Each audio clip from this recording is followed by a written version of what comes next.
happen. Anything over 500, Nobleford would be on the hook for. That would be our proposal. And just to follow up on that, Tracy, is on Friday, we had a meeting in Nobleford. There was some issue with them wanting us to clean up the ditch as well too, but we did agree that we're just gonna leave the ditches. Devin was there with me and Hillary, and we're gonna work on this together for the engineering, and so we'll leave the ditches alone, because I know through the IDP process that was a request of theirs, so they've agreed to just wait and do this all together and do the engineering and whatnot. How do you mean clean up the ditches? Like what exactly do you One mean? of the requests through the IDP, if we didn't go ahead with the base and pave, and even if we did, they were asking the county to go and clean out one of the ditches. And maybe Devin, you can kind of explain what the challenges are there. Yeah, so there's a road that leads just north out of Nobleford, and on the east side of the road, there's poor ditches, basically. Poor ditch definition and poor drainage. They want us to clean it out. The challenge is the power poles are about 3 feet away from the shoulder of the road, and you have to stay 3 feet away from those power poles when you're doing any excavation. So it made it impossible to do a ditch clean in there. So we just said, well, when we base and pave the road, it's gonna be rebuilt, realigned. We'll just take care of the drainage at that time. I'll get that, okay.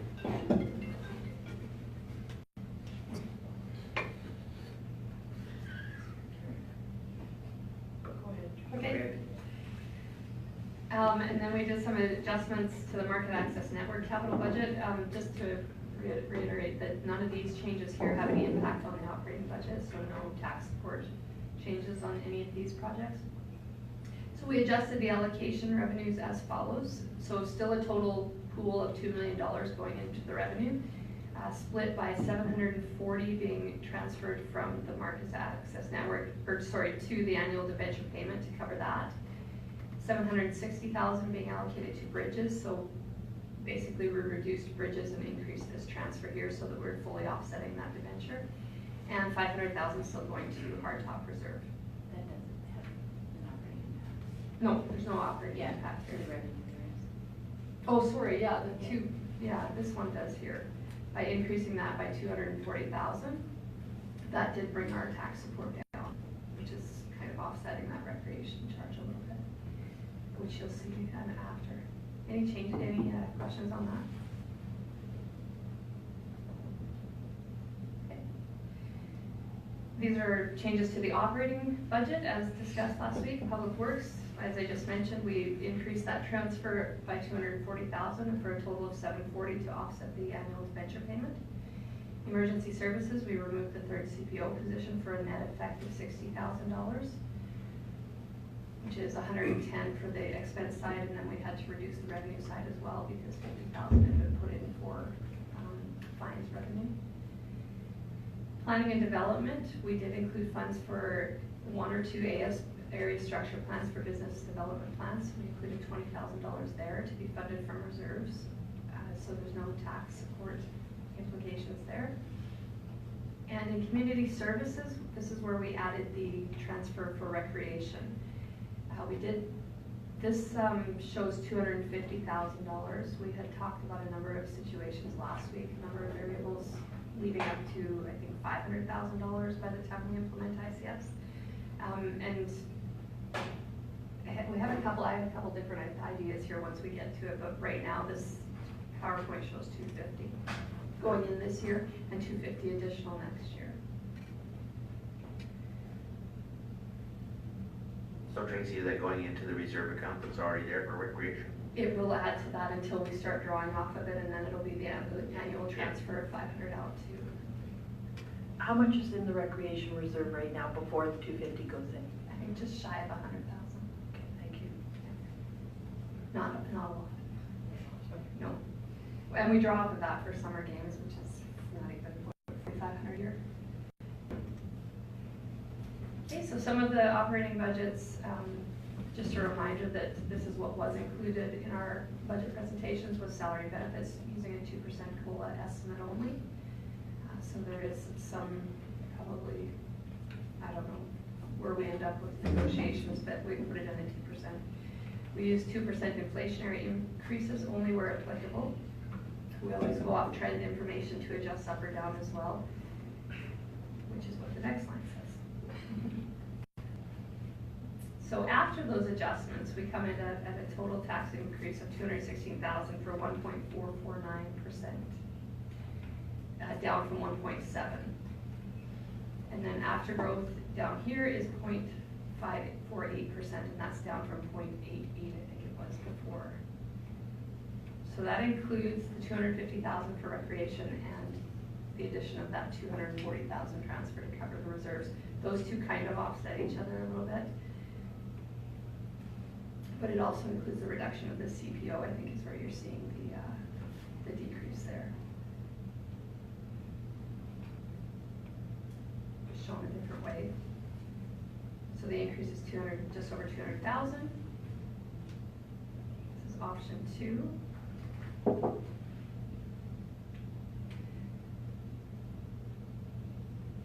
Okay, this is for our report on Thursday.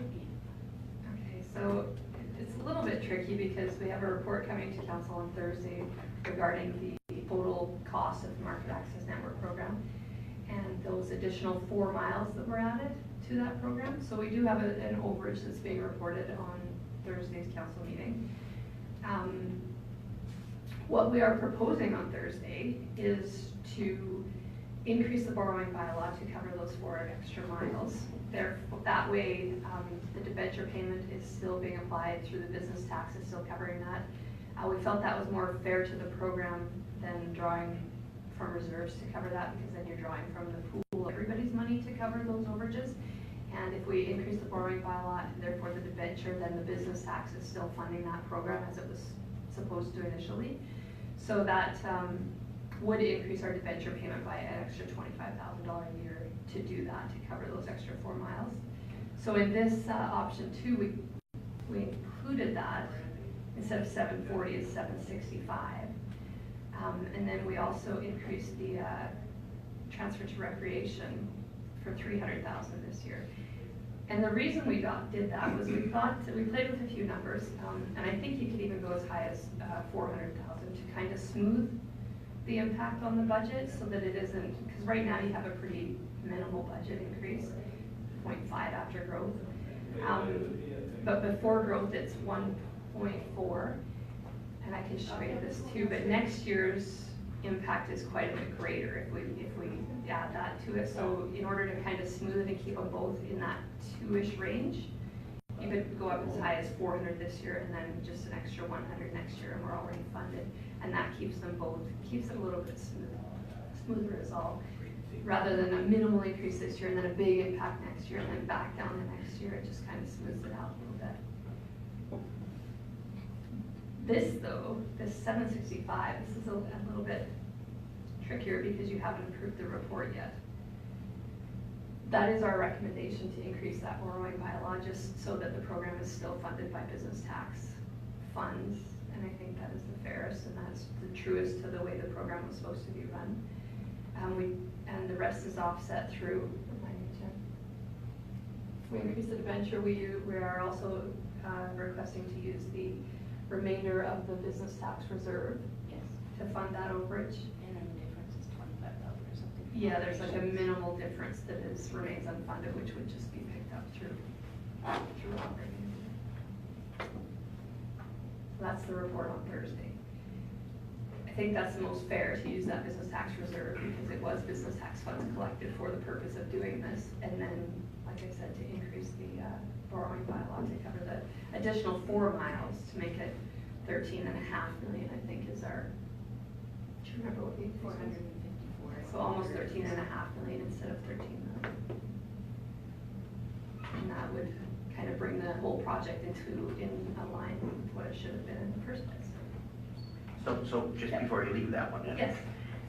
what does that mean if we decide in 2020 budget to go ahead and do 10 miles or 15 miles or 20 miles? Where does that get funded from then? Those were getting funded from MSI grant. If we still have MSI dollars. If we don't have MSI dollars. And they were being funded this year from MSI if we'd left them in. Right. But I'm worried about the implication on the business tax. Like, eventually, we're not gonna be able to fund it from MISI dollars, we're gonna have to fund it from some other source. So where do we, like, And you're right, if if that program is still being spent on the market access network, those 10 miles every year, are we adding to the market access network? Maybe we should be adjusting the business tax to cover that. well, you'd have to justify that pretty stringently, so, Rick? Yeah, so the only thing that's coming out of the business tax is the initial investment. So all the maintenance falls under road maintenance, which is tax support. If we add to it, that money would come out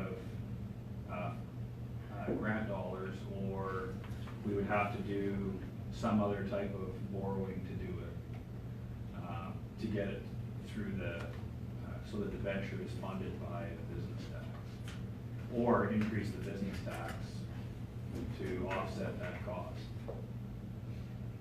Those are the choices but right now, the plan was not to increase the business tax, so it would be grant dollars. Well, the reason I'm asking is because if you listened the other day on Friday, and I think this is what the government's gonna do by the sounds of the report, is Calgary and Edmonton are both gonna get $500 million a year instead of MSI dollars, plus an additional $400 million for transportation needs. So if you look back at the old MSI formula, which was $1.14 billion, That's all of it the money's already gone. to the two cities. So what are the rest of us going to survive on? So I'm just kind of curious how this is going to kind of roll out, because you talk about tax increases before for the sport, for the recreation funding. I mean, this could have significant impacts on us in years to come. So I'm just kind of wondering how we're kind of phasing this in or looking towards doing it for future years. Well, we are setting money aside for the paved road projects and the replacement of the initial investment every 6 years. Those monies are being set aside in the operating budget for those. So I guess additional miles would have to be considered by council as either increase in tax support, increase in business taxes, or a different grant program if there is some out there. There's still federal gas tax fund, though it's not near enough to cover. We might have to cut the program back to 5 miles a year or something to use FGTF. How much do we get yearly for gas tax? I would just say it's around 500,000. 500,000. Yeah, and we were in the $2 million range for MSI, including operating, so 1.8. No, 1.9. Yeah, operating is about 100,000. So a big difference. Thank you, Commissioner. You were talking about $600 million going to both of the big cities, and then over top of that, another $400 million, so that's $1 billion for each city. No, it's $500 million for each city, that's $1 billion, and then an additional $400 million for transportation needs. Do they not have a revolt by the other municipalities? Sorry? Will they not have a revolt by like every other municipality? Well, that's why, well, I don't know whether you got that thing from the RMA No, I and the AUMA, they're absolutely opposed to what they've done, Yeah, or what they're doing. unless they're planning to increase So there is, the envelope. we have no idea of that, of course, but that's their suggestion for the two city charters. And I believe in the letter, they said, don't worry, because we'll cover everything else. Oh, well, that's exactly. So we need to be sourcing out any alternative revenue streams that we can. And monitoring this and lobbying for this to find out what the next steps are, because we can't just sit idly by. I know RMA and AUMA is doing it, but we need to too as municipalities start lobbying. Where's our revenue stream and where's it coming from? We have no linear to rely on, so we need to look at alternate streams.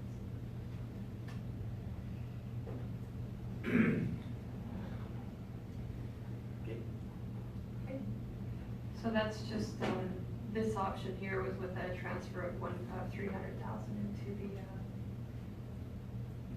into the recreation reserve.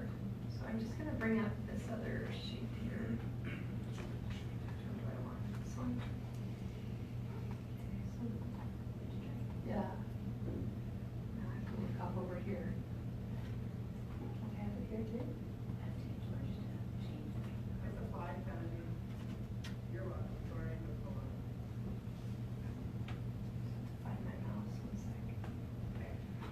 Okay, so. So again, this middle column is what we're working off of. It's a little bit smaller. Can you still read that? We're supposed to look at it left, right. Yeah. Blue? Blue. Blue, okay. Okay. So the 2019 tax levy there. So this one here shows it with a $400,000 transfer. So see how these are kind of a little more equal. Oops. Back to the 250, which was the proposal number 1. They're kind of up and down, right, on the tax increases.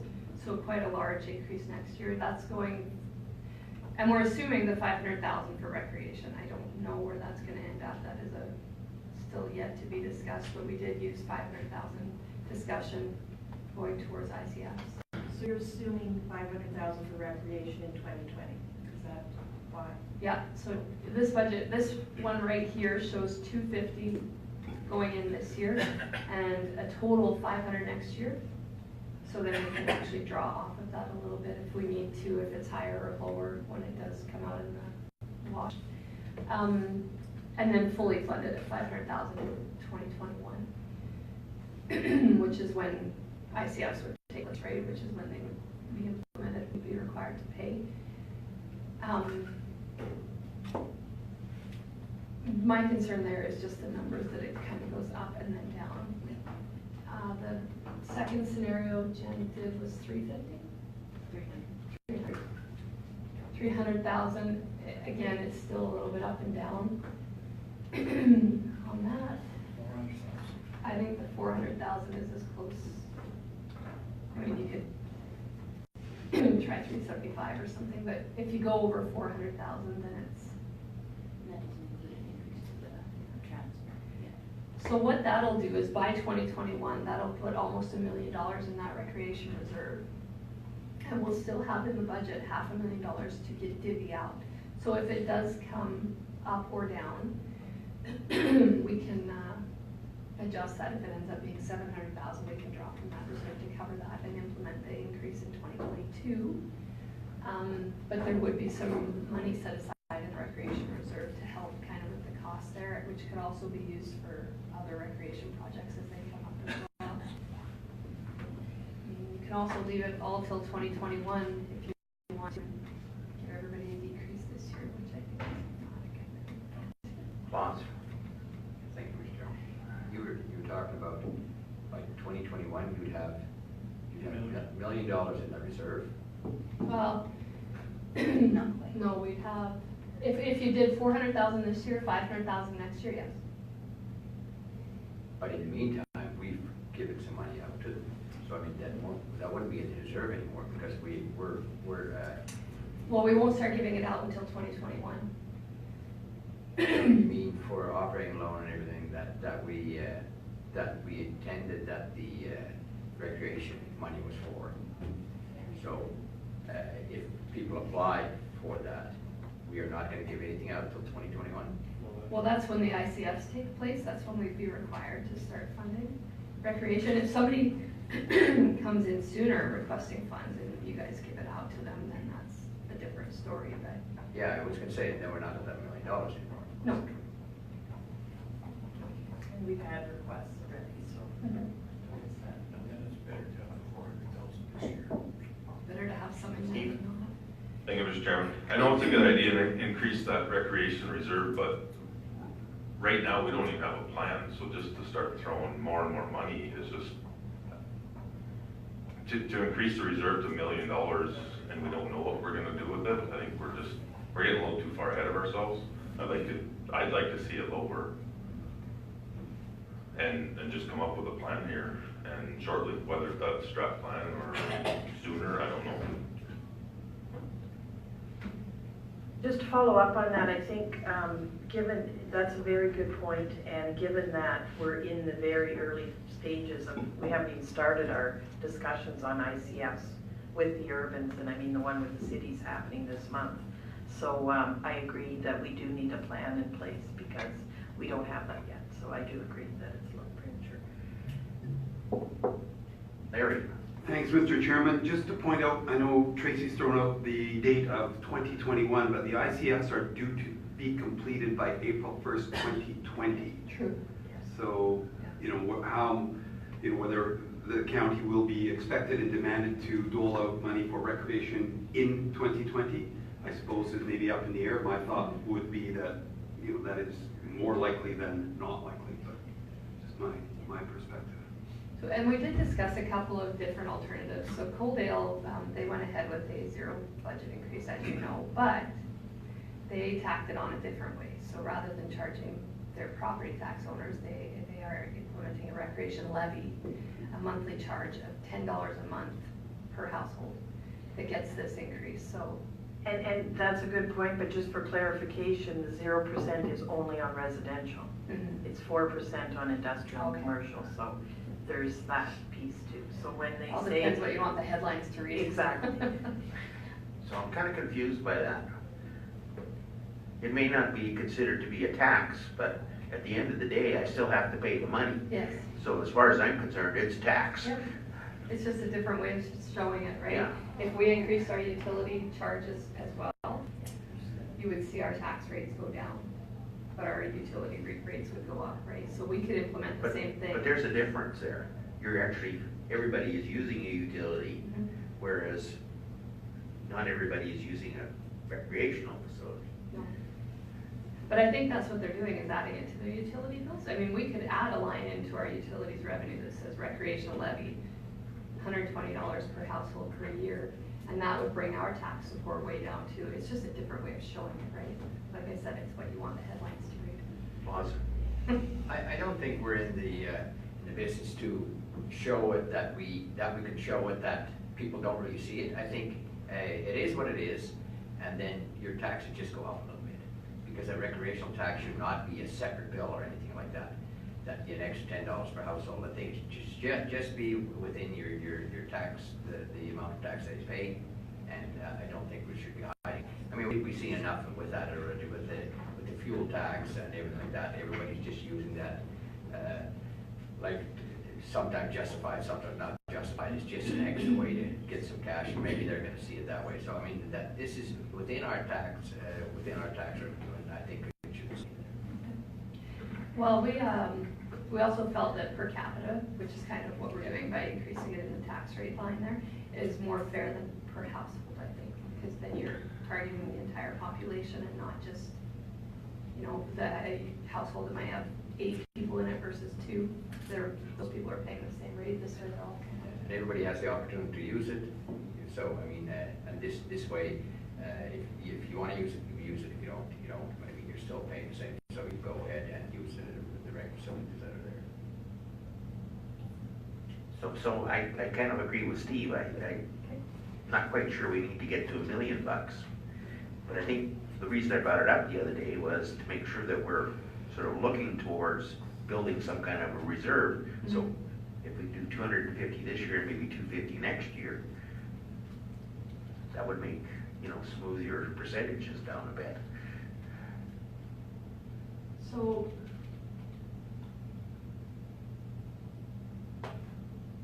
the one problem with that is that this is the increase you're looking at in the year 3. If it does come out that we're paying $500,000, by only putting 250 aside this year and 250 aside next year, is that in year 3 you're going to see a 3.5% increase, because then it's the full 5. I fully understand. We just don't know what that number is, so we're No, kind of just I agree. shooting in the dark here. And one thing to remember too is right now, what you're projecting for 2021 is based on exactly what we're doing right now. And there may be some changes and savings that we can realize through 2019, and then that would change the overall tax increase by 2020 and 2021, right? Yeah. Bringing it to your attention, that's all. I don't know what the rest of you think.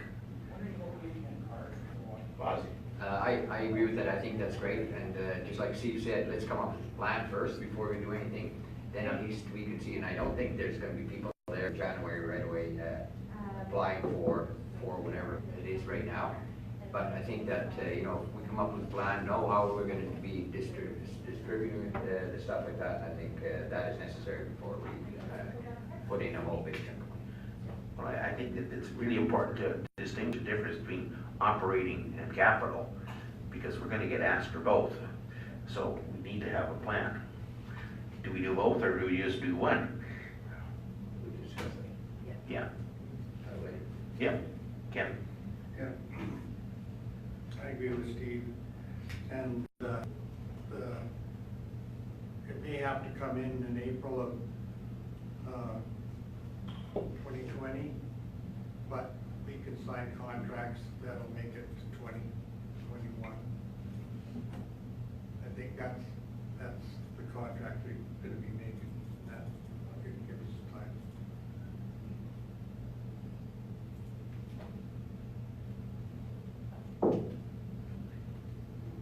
Larry? Thanks, Mr. Chairman. Just to Councillor Benson's statement there, that is contingent upon the other municipalities agreeing to that date. They might say, no, not 2021, 2020, or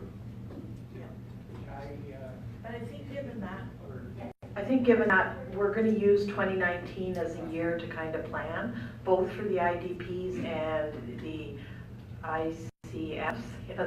And then by the end of, I think, partway through or the end of 2019, we're going to have a more concrete plan on how we're going to move forward, and probably a better idea of what kind of money we're going to put aside and how we're going to dole it out to, I would think. Any other thoughts? Lori? Thank you, Mr. Chairman. I think I would have to agree with what the consensus is at this point. I guess my thought as well is trying to come up with some, maybe a formula as to how the funds are divided, and what kind of a total pot we need to work from. I guess my thoughts would be trying to come up with maybe some solutions internally as to how we can fund that going forward if we have some other options funding wise. I know at the end of the day, if it's just an increase to tax or if we can fund that from something else, I guess that'll be part of the larger discussion. If we can find a way to maybe have that rec portion stand on its own somehow, I'd definitely like to go and investigate that. I think I agree with Steve and what everyone else has said. We just, without knowing right now, I don't want to get too far ahead of ourselves, because I think we all know the demand will be there. Ken? Yeah, and then you gotta remember, we got emergency services. So that might be a lot closer than the rec.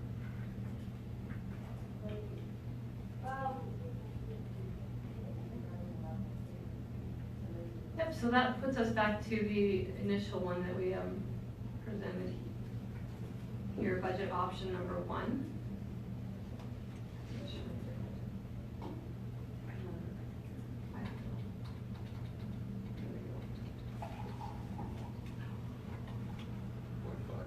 That puts us back to this one here.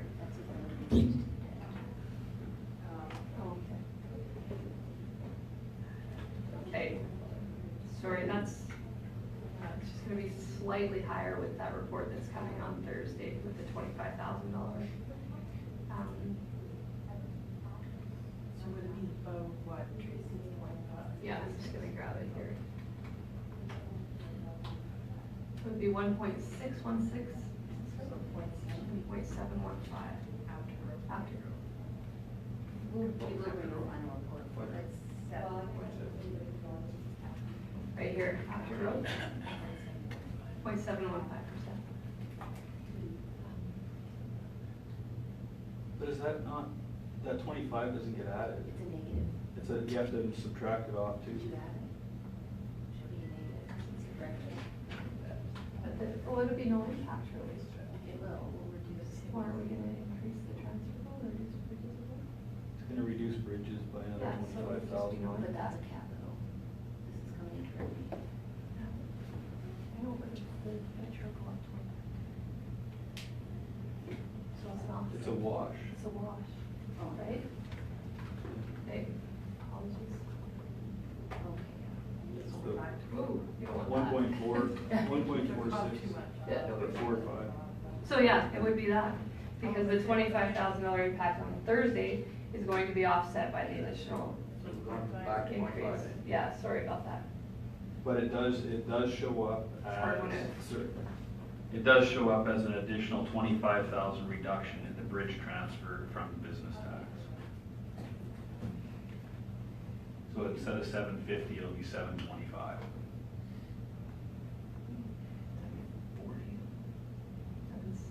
765. Anyway. It'll still be the $2 million pool for the market access network fund, just at a little less in bridges and a little more to operate. But it's still saving. Yeah. And with the cancellation of those 10 miles, we had talked also about if we can get the bridges done up to $1 million, we can use some MSI funds to cover the bridges this year, just because I know there was concern about us using our MSI dollars while we got them. So we can do that, and we also looked at moving some of the grants around from not pulling from federal gas tax and taking everything from MSI capital this year, and because FGTF is secure right now. So we can leave it in there to be spent on other projects, and we'll pull everything from MSI instead of FGTF. So we're making a bit of an assumption there. Do you think if there's a new federal government, that might change? That's not gonna happen until when's the election? 2019, fall of 2019. Fall. But before we get anything rolling, we're gonna be in the next year. Okay. I Well, think- that's why I'm saying, that's yeah. why you're kind of taking a little bit of a chance to the fact that by rolling it to the next year, you're assuming that that's going to Well, still be in existence. Yeah, FGTF is less money though, right? So and we've got the commitment there for the FGTF from the federal government. So we have those monies in place already. I mean, every grant is a gamble every year with the with the budgets that come out. I mean, MSI has been like all over the place since its inception, but I think MSI is more uncertain right now than FGTF. Plus, it's a less amount. It's only 500,000 that we would transfer out of the federal gas tax and leave there for other And projects. I think the parameters are too that you can hold it for so many years Yeah. for projects, correct? Yeah.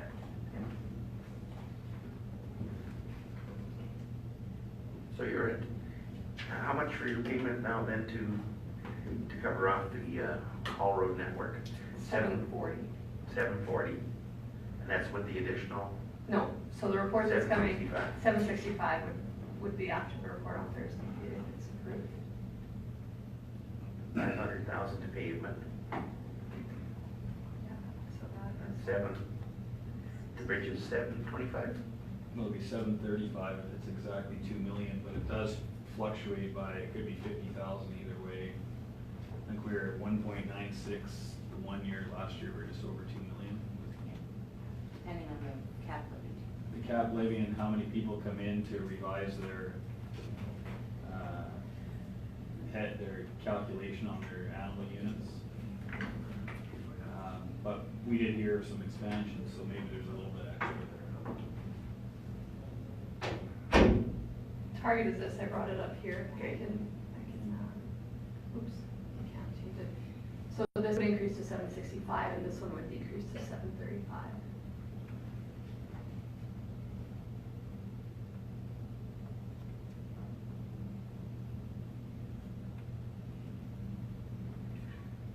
And yeah, I mean, the budget tax we estimate is gonna bring in, the market access network revenues are good. We estimate to be $2 million every year. Cap levy is well over this year. Business tax a little bit low, but they do offset, so And then the farm they're all rates. moving numbers. Our budget is 2 million and that's the best guess, so. And this also includes the addition of one extra vehicle, right? In mid-vehicle? Yes. For the fleet?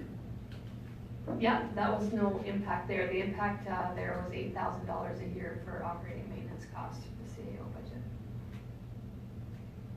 We're gonna fund the vehicle through the reserve, so there's no tax impact there, but there is $8,000 in maintenance charges a year. So wouldn't it be better to show some tax implication Because eventually we have to replace that money. There is, that 8,000 includes a replacement charge. Sorry, it's operating maintenance, it includes fuel, Full life cycle. insurance, replacement costs, and, That's not quite what I meant, but I understand where you're going. okay. What I mean is if you draw 60,000 out of reserve to buy something, Oh, I see. don't you actually have to put 60 back in to keep the fleet going? Well, it is through that $8,000 charge. He'll have enough in there to replace that vehicle. This reserve, the one time, the first purchase of it won't be replenished in this reserve. Unless you actually budget a line item to put some money back in that reserve. So is that an important factor down the line? 60,000 out of the fleet, not to be replaced? Well, it will be replaced. He collects No, money. not, the money's not gonna be replaced though. You just told me that, Well, right? not in this reserve, no. That's why fleet doesn't pay for the initial purchases. That's why a different reserve, usually the department's reserve pays for the initial purchase. And then fleet pays for all the replacement charges because he collects replacement depreciation. Okay, so I'm lost. Where does the money come from? Okay, so it might be an easier example. When we buy a new piece of equipment for Public Works, the Public Works Reserve buys the piece of equipment, and then Fleet takes it and charges it back to get the full life cycle replacement. So in this case, there is no admin reserve other than the building reserve, and we can't really draw from that. So the tax equalization is the next best thing to buy the initial purchase from, but that does not get refunded.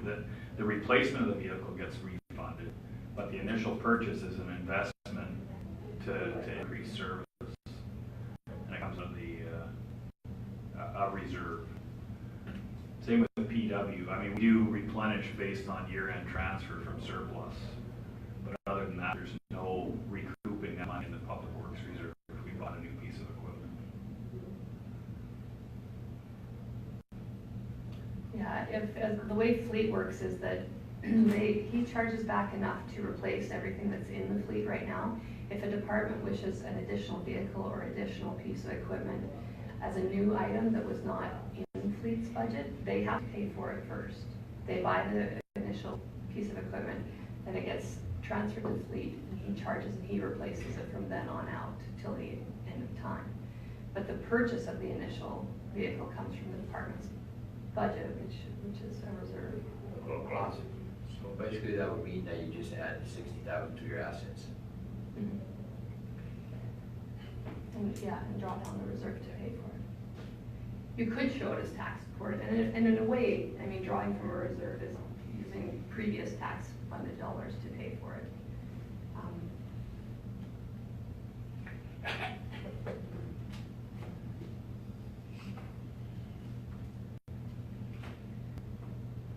Any other questions? Yeah, So the, Mike? so the vehicles that are out here now Yes. for admin use, where were they funded from? Same way? Initially, likely, I mean, they've been in the fleet for a long time, so but yeah, I would imagine any new vehicle purchased that isn't in the fleet, so if it's an addition to the fleet, has to come out of a different reserve, not fleet's reserve. It has to be funded from that department's reserve, so I'd have to look back where they were actually taken from initially, but. But, so, the ones that are here now, they have a reserve. They're included in fleet's reserve for replacement every 5, 7 years, whatever his schedule is. 10 years, whatever the schedule is. He collects he charges back to each department to collect the replacement, maintenance, and the fuel and insurance, and whatever other charges he's got in his rates. So that will, whatever we buy would be exactly the same. In the fleet, so it would stay here, right? Yeah, I think the 60,000 is for an Explorer type vehicle. Similar to the Explorer.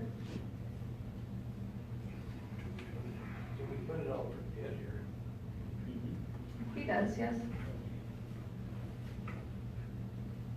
I don't mean to throw a wrinkle into everything, but we're almost done this discussion, but Ron has brought forward too, there's been a request from RMA to come and present to council because they're looking at branching out their business area into fleet, and they've got some possible money savings where they could be involved in the purchase of our vehicles, but that probably won't happen for about 3 months or so.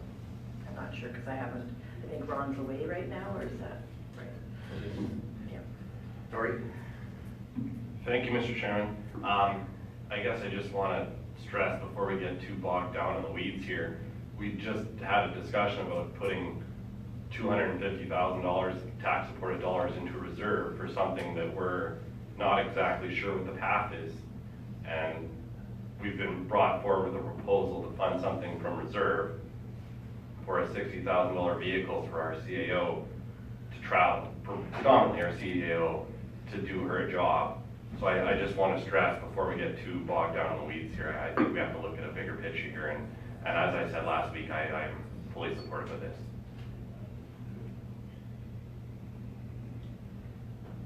Well, the only thing you'll be made well aware of in the future is an additional vehicle to sit here. You'll have taxpayers come in and ratepayers, whatever you want to call them, and they will not be happy with that because already we receive lots of complaints about that kind of stuff. So just be aware of that when it comes.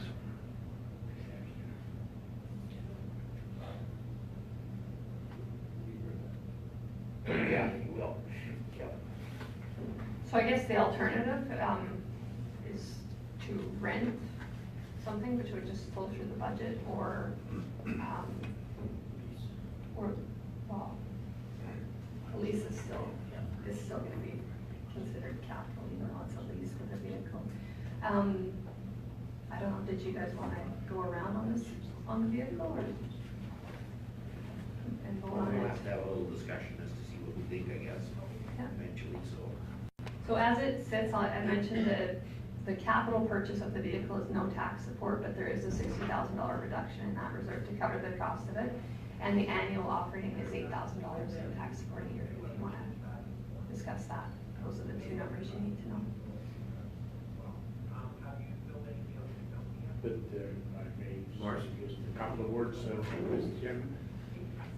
Yeah, thank you. You know, like, I got no problem, you know, providing an extra vehicle down there for our CEO, but that never was before, but now it looks like there's a need for that, and I absolutely got no problem with that. I look at it, you know, like ratepayers, yes, they'll always find something, you know, to hit you over the head, but I mean, there is a lot of businesses in the county and for that matter all over down there. Sometimes they have 10 vehicles, maybe even more, parked for several days or whatever, you know. It's just, I'm looking at it, it's part of doing business. Any other comments?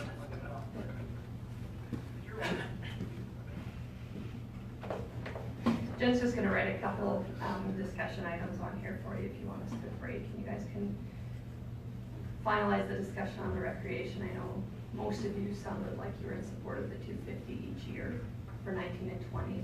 Let's just kind of leave 20 and 21 until we know. And then we'll just put the CAO vehicle up there with the cost implications, and you guys can discuss that, just so you've got it there and you don't have to be like, what did she say again? Yeah, I was gonna say that because, yeah. Sorry, Edmund, yeah, sorry. Sorry.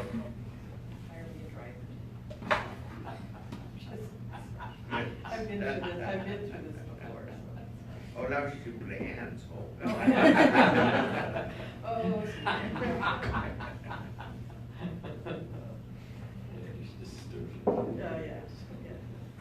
I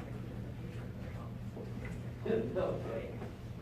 And that page there that I'll leave up is just the other changes that we did add after last week's discussion.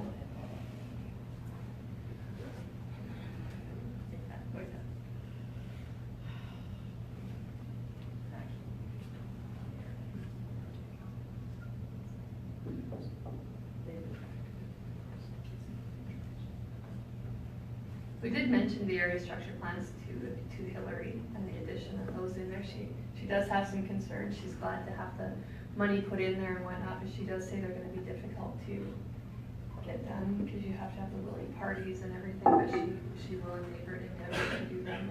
And she says it is going to be a bit of a struggle to get, you can't Just to follow up on that, I did have a conversation with Hillary, and what Hillary will be doing is kind of doing a work plan, and then we'll be meeting with council very early in January just to talk about all of the things that we need to do through the planning department, IDPs, area structure plans, and kind of giving council a breakdown on what's going to happen throughout the year and how we're going to move forward. So we're hoping to do that early in January.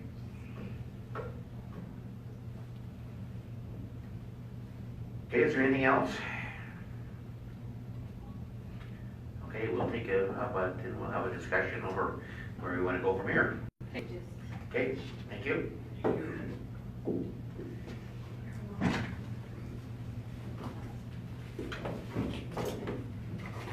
Jen, go. I'm just waiting for To say yes or no. So is that just a cell phone? Yep, Yeah. Shut it off.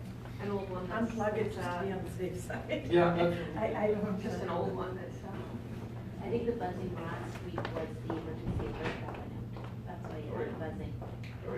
oh, You can reach it, can you? I'll stand on the chair.